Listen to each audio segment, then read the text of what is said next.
குமாரி வாங்க சின்னத்தை, எப்படி இருக்கீங்க? ஏதோ இருக்கேம்மா. எங்க அக்கால நினைச்சாதான் மனசுக்கே ரொம்ப கஷ்டமா இருக்குமா. ஏன் சின்னத்தை, அத்தைக்கு என்ன ஆச்சு? என்ன ஆச்சா? சிவா என்னைக்கு வீட்டை விட்டு போனானோ அன்னையில இருந்து இளவரசி அவ குணத்தை காட்ட ஆரம்பிச்சுட்டாமா. என்ன சின்னத்தை சொல்றீங்க? இளவரசி அத்தை கிட்ட பாசமா தானே இருப்பா? இல்லம்மா, எல்லாம் சிவா இருக்கிற வரையிலதான் நல்லவ மாதிரி நடிச்சிட்டு இருந்திருக்காமா. அன்னைக்கு அக்காவுக்கு கொஞ்சம் உடம்பு சரியில்லை போல இருக்கு. ஒரு வாய் தண்ணி கூட வந்து கொடுக்க மாட்டேங்கலாமா. என்ன பாடுபடுத்துறாளாம். ஐயோ, என்னத்த சொல்றீங்க? மனசுக்கே ரொம்ப கஷ்டமா இருக்கு. என்கிட்ட நீங்க சொல்லிருந்தா நான் கூட அத்தைய பாத்துருப்பேன்ல. இதுதாமா ஓ மனசு. இப்பதாமா ஓ அருமை எங்க அக்காவுக்கு தெரிய ஆரம்பிச்சிருக்கு. சின்னத்த ஆமாமா, பூமாரி உன்னை பார்த்து பேசணும்னுதான் அக்கா வெளியில தாமா நின்னுட்டு இருக்கா. பூமாரி அக்காவை கூப்பிடுறேமா. அழகா உள்ள வாக்கா.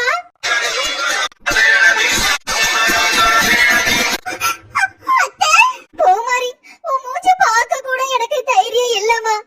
என்ன நீ மன்னிச்சிருமா. ஐயோ அத்தை, ஏன் இப்படி பெரிய பெரிய வார்த்தை எல்லாம் பேசுறீங்க?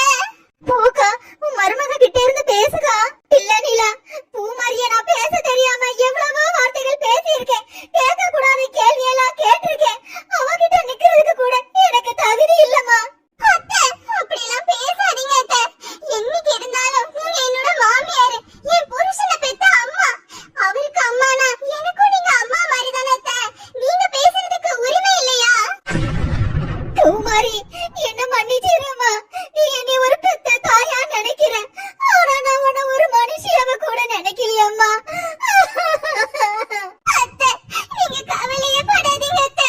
கடைசி வரைக்கும் ஒரு மகளா உங்க கூட எப்பவும் இருப்பேன் அத்தை.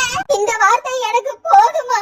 பூமாரி உனக்கு குழந்தை இல்லைன்னு தானம்மா உன்னை நான் வீட்டை விட்டு துரத்தி என் மகனுக்கு இன்னொரு கல்யாணம் பண்ணி வச்சேன். அந்த பாவத்துக்கு தாமா நான் அனுபவிச்சுட்டு இருக்கேன். ஏக்கா நீ அழாதக்கா. பூமாரி எவ்வளவு நல்ல பிள்ளைன்னு இப்பவாது உனக்கு புரிஞ்சுதாக்கா. அந்த பிள்ளை உன் மேல எவ்வளவு பாசம் வச்சிருக்கா. ஆமா நீலா, அந்த இளவரசிய நான் எப்படி தாங்கன்னு தெரியுமா. ஆனா அவ என்னைய ஒரு நிமிஷத்துல தூக்கி எரிஞ்ச மாதிரி எரிஞ்சிட்டாளம்மா. ஏக்கா, நடிப்பு என்னைக்குமே நிலைக்காதுக்கா. அந்த இளவரசி இவ்வளவு நாளும் உன்கிட்ட நடிச்சுக்கிட்டு ஏமாத்திட்டு தானக்கா இருந்திருக்கா. ஏக்கா, இப்ப உன் மகன் போனதுக்கு அப்புறம் தானக்கா அவளோட உண்மையான சுயரூபமே உனக்கு தெரிய வந்துச்சு. ஆமா நீலா, எனக்குன்னு தான் யாருமே இல்லையாமா. நான் அதை ஆயிட்டேனே. அத்தை, அப்படி பேசாதீங்க அத்தை.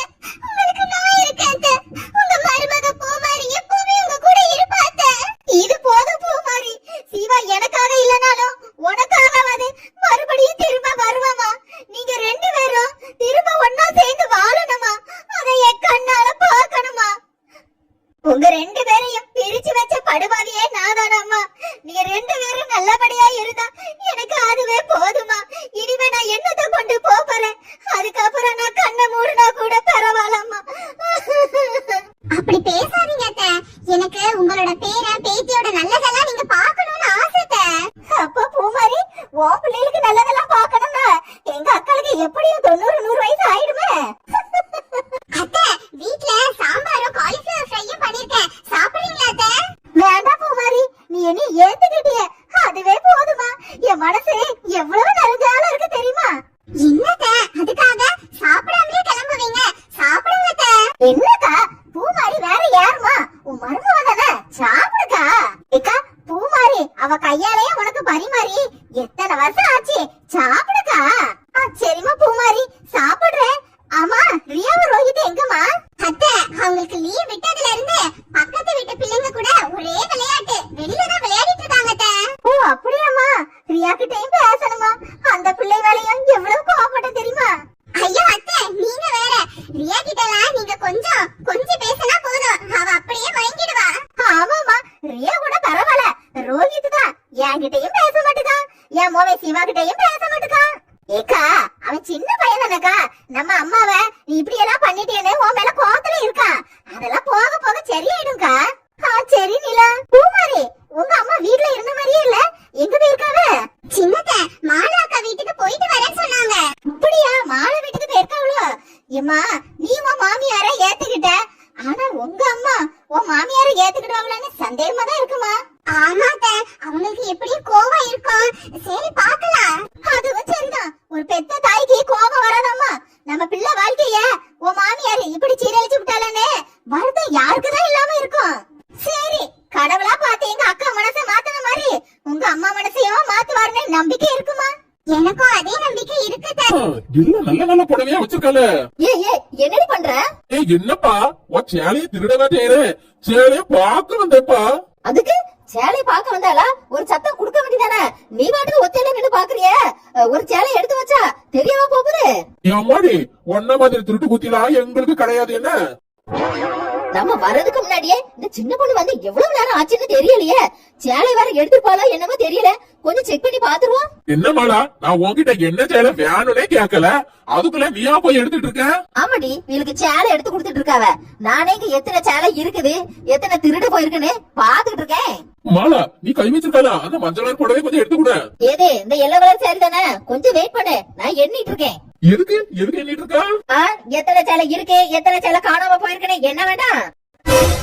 அப்போ நீ பேசுறத பார்த்தா என் மேல சந்தேகப்படுற மாதிரில இருக்கு.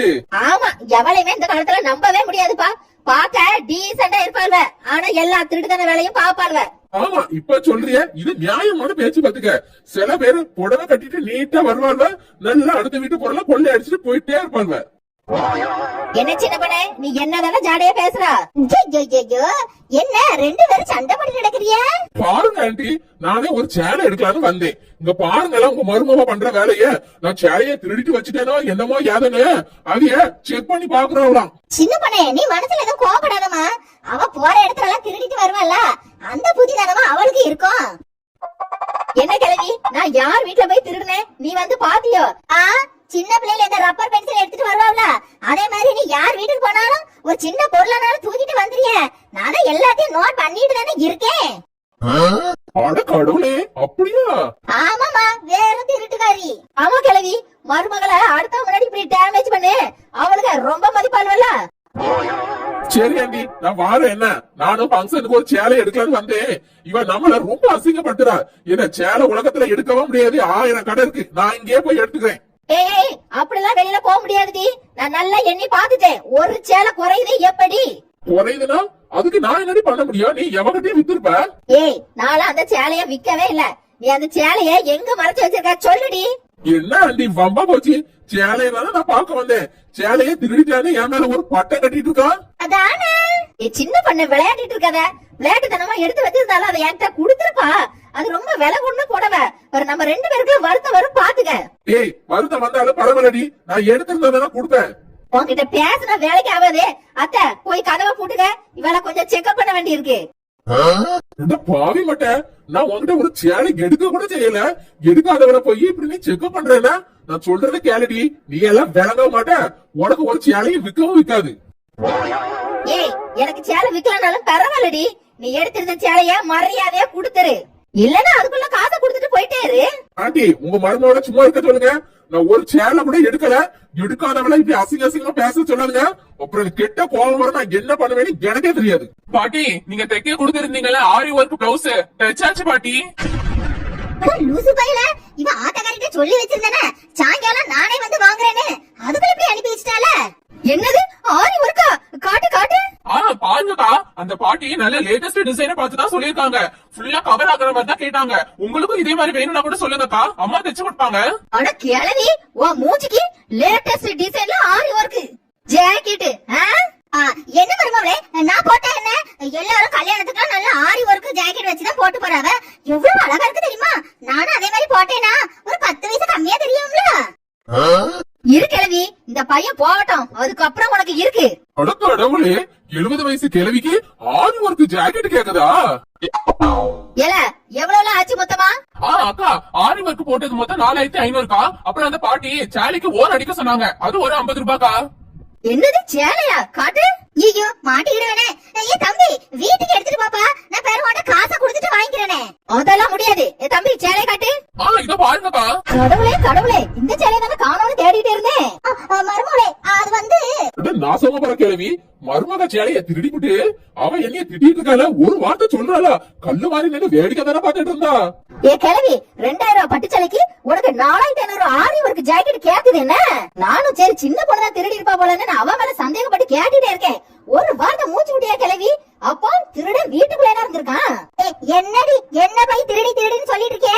நீ ரொம்ப நல்லவ பாரு. நீ சேலை விக்க வச்சிருக்க, இதெல்லாம் உன் சொந்த காசுலயே நீ வாங்கி போட்ட. ஒவ்வொருத்திகள் வீட்டுக்கு பேச போகும்போது அவளுகளை தண்ணி மோந்துட்டு வர சொல்றது, அதனால போன பிறகு அவ வீட்டுல இருக்க பீரோல இருக்க ஏதாவது ஒரு சேலை திருடிட்டு வந்துடுறல்ல. அப்போ இந்த சேலை எல்லாமே திருட்டு சேலையா?